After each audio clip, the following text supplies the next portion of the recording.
evening and welcome to You and the Police. I am Wendy Lai. Tonight we'll bring you a topic which is trending. It has to do with the Manso Nkwanta incident that happened sometime July this year. Government set up a committee to investigate the matter and the committee has ended its work. The Ministry of Information has released a statement on the matter. We'll be speaking to the Bureau of Public Safety to give us their take on the release by government and then also the way forward. We'll bring you crime highlights. These are crime stories you did miss during the week, and we'll also bring you some safety tips. Do stay with us.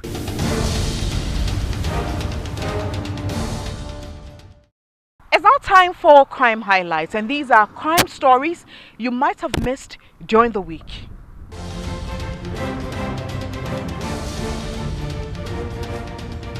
The Supreme Court has set January 16, 2019 as date to give its judgment on the suit against the Attorney General over government's decision to build a national cathedral. The parties in the case have also been ordered to file copies of their legal argument and statement of case to the registrar. Dr. Bassett Bamba, lawyer for the plaintiff Kwabena Bomfe, argued his client holds a strong view that the country being a secular state meant government must remain neutral and treat all religions equally. He contended the state's entanglement in religion is unconstitutional, particularly when other religions have not been given the same opportunity or treatment. On his part, the Deputy Attorney General, Godfred Dame, said the issues raised by the plaintiff did not require an interpretation by the court, describing their argument as contradictory. The Deputy AG noted government can act in the interest of the people having regard for their religious beliefs. The Acting General Secretary of the CPP, James Kwabena Bomfe, is seeking a declaration that government's intentions to assist in the construction of the National Cathedral are unconstitutional. The Apex Court will deliver its judgment on January 16, 2019. Former Greater Accra Police Commander DCOP Douglas Akuffo-Addo, retired, has called for the head of the Ashanti Regional Police Commander in the Manso Nkwanta killings following the release of a statement by government interdicting 21 police officers. A shooting incident at Manso Nkwanta within the Amansia West District of the Ashanti region on July 17, 2018 resulted in the death of 7 persons suspected to be armed robbers. However, a statement released by government after an investigation was launched into the incident indicated the seven individuals were not armed robbers. Subsequently, the 21 officers have been interdicted, but on 3FM's morning show Sunrise, a former Greater Accra Police Commander, DCOP Douglas Akuffo, said it is wrong for all 21 officers to have been interdicted. Meanwhile, some relatives of the deceased have expressed satisfaction about the report. Government has also assured the public that due processes will be followed in the pursuit of justice and calls for patience pending a conclusive determination of the matter. The Food and Drugs Authority has confiscated loads of unauthorized health products in the Ashanti region. The products include unregistered sex and body enhancement cosmetics and drugs. According to the Food and Drugs Authority, patronage of sex and body enhancement products is on the increase, especially among the youth. Most of these products are unregistered. The authority embarked on a market clampdown on the sale of such products. Items seized include soft curve body hip cream, Bubaraba cream, breast uplifting fast cream, hip hop cream, Yodi cream and bazooka syrup. Ashanti Regional Director of FDA, Noranaki Telabi, observed most of the products are illegally imported into the country from Nigeria. One person has so far been arrested and in police custody. 795 senior police officers and 16,623 junior ranks have been promoted within the last 22 months. These promotions, according to President Akufo-Addo, is a deliberate attempt to motivate the personnel for efficient service. Since assuming office, the Akufo-Addo-led administration has initiated several moves to resource the police service to enable them continue to maintain law and order and protect lives and property. Notable among which are the 320 housing units and the increase in the numerical strength of personnel by the recruitment of 4,000 personnel. Addressing the graduation parade of the 48th Officer Cadet Corps at the Ghana Police Training School here in Accra, President Akufo-Addo said retooling the service without the welfare of the personnel would not achieve much results. He assured of government's continuous support for the police service to professionally discharge their duties and obligations. President Akufo-Addo further admonished the police service to remain neutral and professional. You're still watching You and the Police? Do stay with us.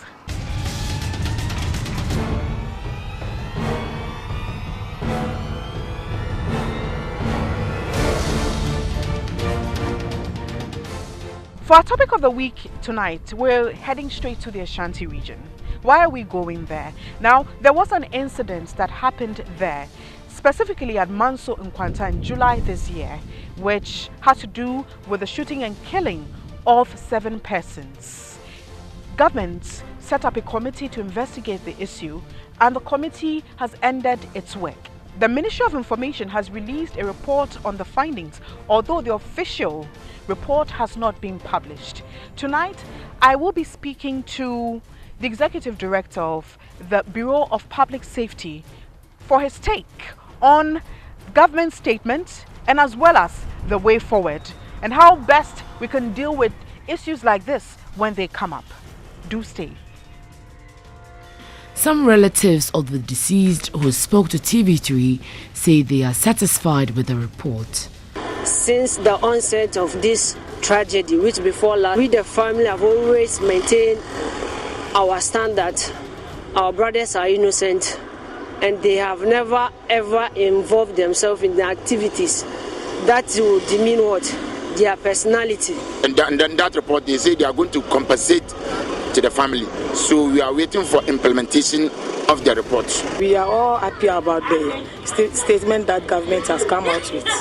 But we are pleading on the government to be able to take the 21 police officers to justice.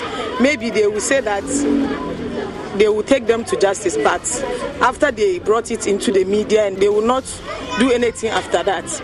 Government has assured the public that due process will be followed in the pursuit of justice and calls for patience pending a conclusive determination of the matter. Essentially, we are satisfied with government statement. We are happy that government initially listened to the calls on it to actually set up an independent investigative body. We are happy also that the body have released their report, and in accordance with our expectations, the report sought to indict the police for actions that happened in Manso Nkwanta on that fateful day. We think as an institution we've been vindicated. We've been at the heels of government since 2014 after the incident in Accra Newtown, where the police summarily rounded up 3 persons and shot and killed them, under no provocation at all. So we are happy with the government statement on the report. What we are actually expecting is for government to move further. We think that if government limits or reduces its action to just Manso Nkwanta incident, it will be shooting ourselves in the arm, because events that played out in Manso Nkwanta on that fateful day of 17 July will continue to play out in other parts of the country, because it is embedded within the police service. It is a subculture within the police service that must be dealt with, and we can only deal with it by going to the roots, as in how we bring up our police officers. We cannot, if you like, allocate that role to PEPs. what we have called for, and let me also say this for the records, that it's not just the Bureau of Public Safety calling for the establishment of an independent investigative body or a police complaints body. The Bureau, together with Commonwealth Human Rights Initiative, Amnesty International, Human Rights Advocacy, and all those organizations, we've come together, we form a coalition. Just recently we issued a report, to that effect. We've held stakeholder engagement with several state agencies or state arms, and they all seem to buy the idea. We are yet to meet the police council. I think it's the last of the arms to meet with, to sell this idea to them, and we think that so far so good. Most of the institutions that we've visited have all bought into the idea. I'm talking as far as the Chief Justice. So we've gone far with this proposition, and our hopes are that, look, the events of recent days should convince government that what we indeed need is an independent police complaint unit. Early this year, we had the police setting out their transformation agenda, which is headed by Dr. Agojo. In addition to that, the police have done a couple of trainings for its members. What we do not know is the content of this training. What we as an organization do not know is the direction of the police reform, the transformation agenda, because of course it has not been shared with us. We've had 2 appointments with high-ranking police officers, Dr. Gojo himself, and I think ACP David Eklu, who was supposed to come around. That appointment he did not honor. And so we are not deep into what their transformation agenda entails. So we are allowed to make such proposals.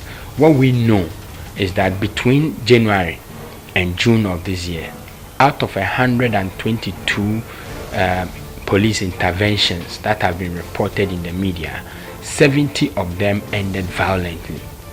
What we do know is that the casualty rate out of these 70 cases, which is 57%, that ended violently, the casualty rate, the death casualty rate, is as high as 85%. That we know for a fact, and we think, or that informs us, that there is a problem with how they are trained, there's a problem with how they are deployed, and there's a problem with how they themselves see themselves accountable to the system. And we think that these proposals that we have tabled, if taken in good faith and implemented, we should be able to cure this phenomenon of the police going trigger happy all over the place. The turnover at the top of the police command is quite high because of the political oversight that we have. It is very difficult for me to, in a setting, we've been in the system for nearly 10 years. Very difficult for me to say they've been receptive or not, because it depends on who is in charge. I would want to speak to you basically about Mohammed Al-Hassan, who, when we did a study on the Police Visibility Initiative, he was so receptive. He took our report, indicated to us aspects that he thinks they were going to actually adopt and implement, and we saw it being implemented. After Mohammed Al-Hassan came Dr. Kudalo. Kudalo also was a bit receptive, but he didn't last too long. I think about 2 years, then he was away. It's been difficult breaking into Asante P2's office. We've sent several communications to him. I think the last time he sent Mamitiwa to represent him, it was a good engagement. We are seeking to meet him in January 2019. We slated the date for 10th of January. We are hoping that he himself will be available, because our police service indeed is, when you talk about modern policing, we are lacking behind in so many areas, and I think if they open up, it will do us a lot of good. Democratic policing has a lot of if you like, faces that we think that if you look at Ghana's police service today, they are not demonstrating, a quarter of democratic policing. And we need to take it from the top, from the very, very top. I think that with the report, we've always been, on the neck of government to publish these reports. And I'll be honest with you, you can check it in this era of internet. Just Google it. Every incident that has happened, anywhere in the Western world, within days, video footages are released. The public begin to form their own opinion about how events unfolded. Within weeks, reports are released. And when I talk about reports, I'm not talking about government statements. I'm talking about reports. And when reports are concluded, sometimes they publish these reports online, full reports online for the consumption of the public. Now, there are a few things that publishing these reports do. First of all, you are fulfilling a critical aspect of policing, because policing without accountability is no policing. Democratic policing, you must be accountable to the citizenry. You must be accountable to the state. You must be accountable to the laws of the land. So when you release the report, you are asking the general populace, this is really what happened. Form your opinions. And when you release the report, you also build citizens' confidence within the system, if not in the police, within the system. Look, whether we like it or not, I keep saying that the police force remains the most visible manifestation of our democratic experiment. If you keep them, behind the curtains, and you keep their operations behind the curtains as a myth, you are inadvertently, destroying the confidence that people have within the democratic process that we are rolling out. You would hurt our democratic process so bad, you would destroy the policing service, and you destroy confidence within the citizenry. Look, when the citizens lose confidence in the police system, your democracy will collapse. I believe that after October 7th, 2017, government announced what we call the 9-point lesson of government. Well, much as we did believe that not all those lessons were going to be adhered to, like fixing or were important, like fixing CCTV cameras at filling stations and all. Indeed, it has not materialized. But there were some critical points raised in that 9-point lesson that were time bound, and we applauded government then. Look, on the whole, government after 7th October instituted short to medium term plans before the long term plans. The short to medium term plans were to close down some stations and to relocate others. It still beats my mind how Trinity Oil in Krofrom could still share a wall with a school after October 7th. What measures beyond October 7th? For instance, did say authorities put in place to secure Trinity Oil facility where it was?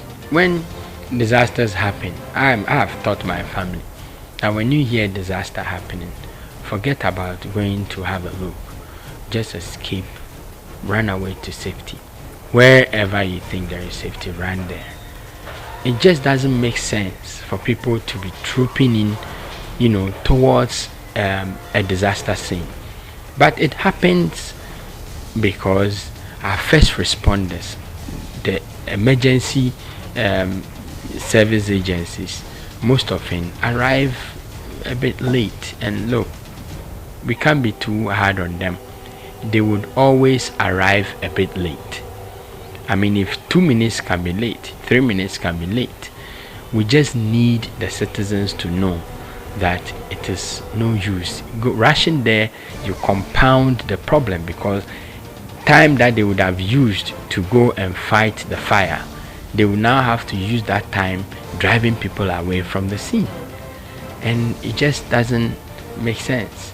So we need to buy also into the concept of having community members volunteering for some of these state agencies, so that when disasters happen, they are the first guys on the scene, at least to maintain a certain safe perimeter around the disaster zone prior to emergency service arriving. We need it. It is done the whole world over. They call them the reserve force or the reserve servicemen, and it doesn't cost so much to maintain a volunteer service. It doesn't cost that much. Let me issue this caveat that this matter came up in our meetings, with the bureau. Most of my colleagues objected to that because they felt that the facts available to the public is not enough. So at the organizational level, they've not made any decision regarding the fate of the Ashanti Regional Police Commander. Now, in my personal opinion, I think that, look, when 7 lives are lost and people that you command, you must be measured in your posturing and your public pronouncements.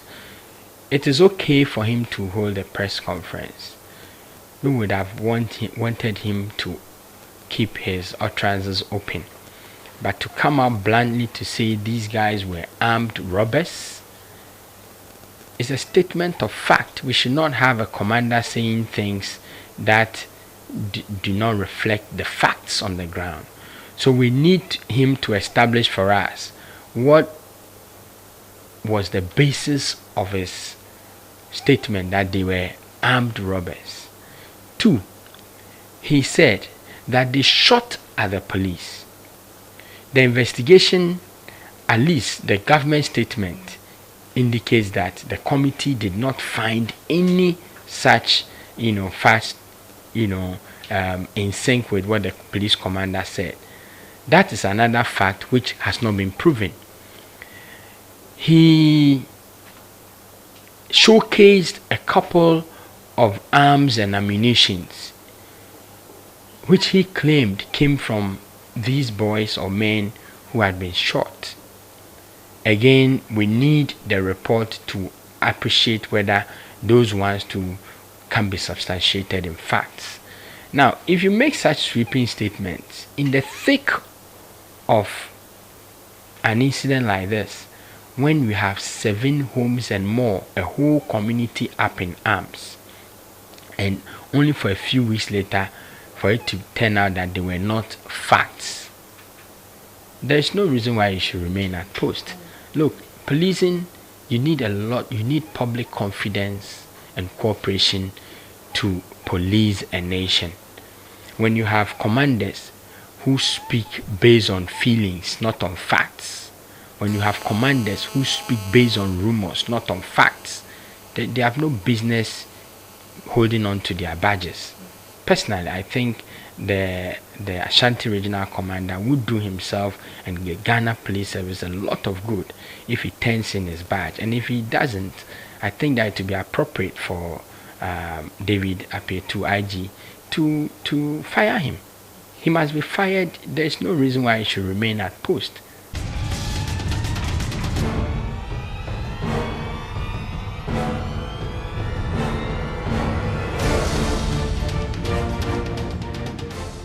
And this is how we end You and the Police. But before I do say goodbye, let me take you through what we brought you this evening. We looked at the press release from the Ministry of Information in relation to the investigative committee set up to look into the shooting and killing of 7 persons at Manso Nkwanta in the Ashanti region. They've ended their work, and although an official report is yet to be published. The Ministry of Information has released a statement. In that statement, it was indicated that the 7 persons who were killed were not armed robbers and they did not engage the police in a shootout, as mentioned early on by the Ashanti Regional Commander. We spoke to the Executive Director of the Bureau of Public Safety, Nanaya Wakwada. He did give us his take on the release from the Ministry of Information as well as the way forward in relation to this matter. We did bring you some highlights, the crime stories that you did miss during the week,